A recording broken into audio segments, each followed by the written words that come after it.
This is Councilman Brett Sanders going over 11/16/21's council meeting.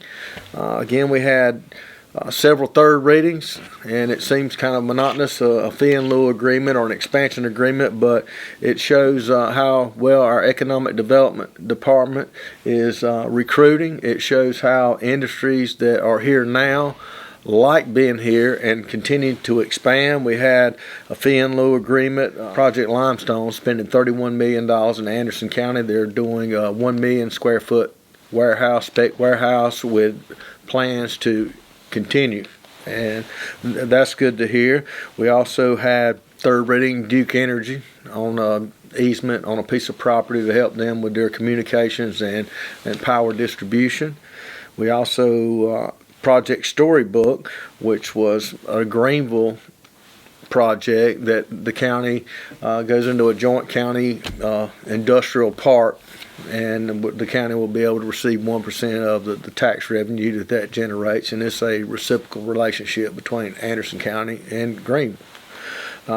Third reading, again, what I was saying earlier, a lot of companies, continuing here and growing here and developing here, which we have Milliken that's been here for years. They're doing a $2.5 million expansion on 3 different facilities. One was the Garish plant in Pendleton, the finishing plant, and the third one was in Williamston. So great to see an existing company still thriving in Anderson County and continuing to grow, expand, and create more job opportunities. Second reading was, again, Project Equinox, which is a project that is in a opportunity zone, the old Equinox mill site. I'm sure people's driven by there and see the debris and bricks and stuff piled up out there.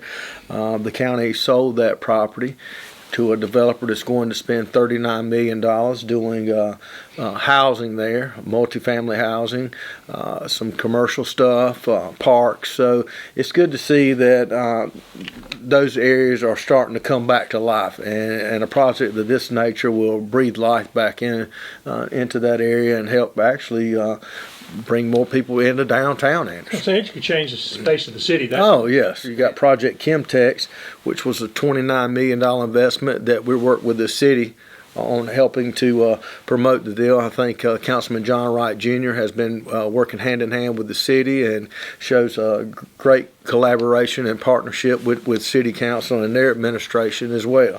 It is a $29 million investment, 126 units, also with some commercial space, and it's going to create 30 to 50 new jobs plus some housing and help breathe more life into the city. There's a housing shortage and affordable housing and apartment shortages in not only Anderson County but across the United States. So I think those types of investments coming in help to collaborate or work with the development on economic development side. So as you have these people coming in and companies creating jobs, the people coming and to working here, they've got to have somewhere to live, and I think we're starting to see it move hand in hand, and it's a good collaboration between economic development and the residential side of it. Also, we had a typical rezone change on 29 acres from C1 highway commercial to residential mixed use, and that's going to be some more residential with some commercial allowed in as well. We also had a second reading on donating some property to the city or town of Williamston, and that property was kind of an abandoned property that the town of Williamston can revitalize and help it fit into the surroundings better and actually create opportunities for the town of Williamston. I'm glad to see that we voted to allow them to take that property.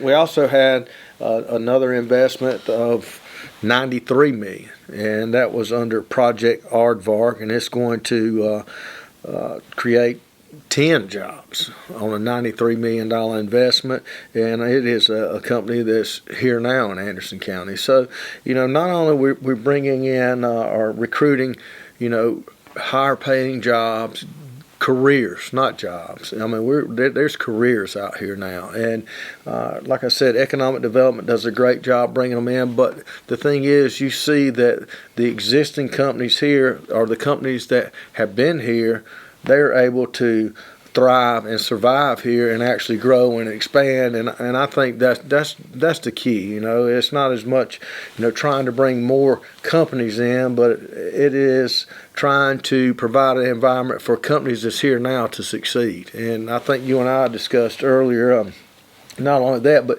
you have the entrepreneurial spirit from local shops and vendors and things of that nature. And we had a discussion about shopping local earlier, and this time of the year is more relevant now to be mindful of the fact of shopping local. And you know, out of $100 spent, $68 stays in Anderson County. And you know, you get online and buy online, well, the property or sales tax that you're paying online is going to some other state. So as you spend locally, the sales tax, the monies of that nature are being spent back in Anderson County in South Carolina. So it's a big picture, but it all ties in together, and it all starts at the local level. And get out, support your local businesses. Help promote the entrepreneurial spirit. Your local businesses contribute back to the community 2 times greater than a box or chain store would. So, you know, think national, but shop local.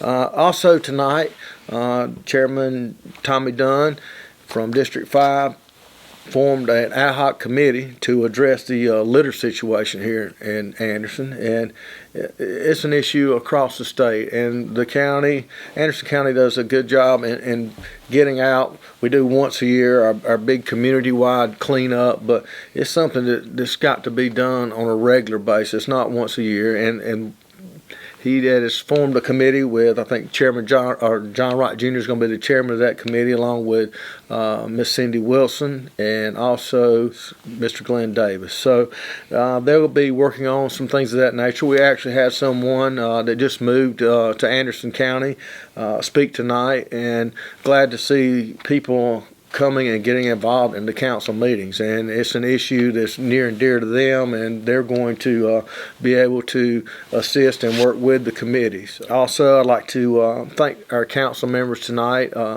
There was a request for council. There was money donated to the Anderson County YMCA for their yearly reindeer run. There was also a substantial amount that went to the United Negro College Fund for scholarships. There is a local citizen here in Anderson County that feeds the homeless at Christmas, and there was some monies raised for His Grace Ministry. And I'm glad to see that our council and administration steps up and supports things of that nature. So I appreciate everyone tuning in tonight, and hope everyone has a great holiday season.